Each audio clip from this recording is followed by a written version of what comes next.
A used car for their teenage son, but the wrong car got registered in their name. And they called Kurtis after tickets showed up for that car that they didn't own. Yeah, they got tickets, and the tickets are not theirs. This family bought a 1996 Honda, but the car that's in their name is a 1994 Honda.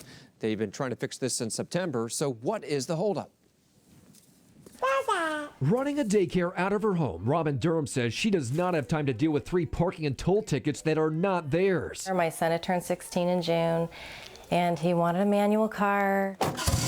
After buying this Honda from Bay City Motors in San Leandro in July, the tickets started coming. And we were at Folsom Lake for a family party and got a ticket from the Bay Area. Robin says the dealership admitted it made a mistake switching the paperwork with another car sold around the same time. But even after she tried to fix it by filling out new paperwork for the dealership, it still isn't fixed. Yeah, I'm tired of being responsible for this. This isn't my job.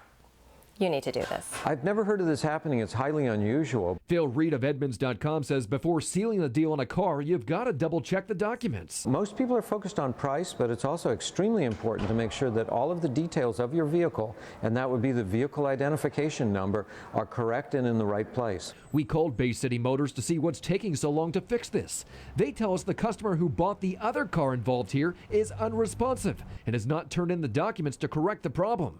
But we got the DMV involved. The dealership sent in the Durham's paperwork and the DMV made the switch, even without the other car's papers. That's great. It's resolved. That's what I'm looking for.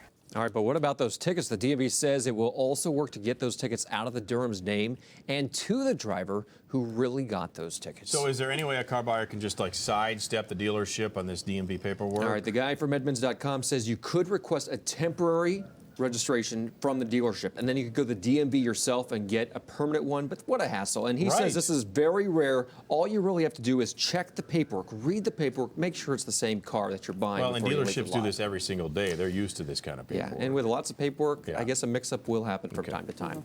All right, if you have a consumer problem you can't resolve, maybe we can. You call our hotline Monday through Friday, 916-374-1343, or better yet, go to our website, cbssacramento.com, click on Contact Kurtis, and fill out our form. Kurtis, thanks. Back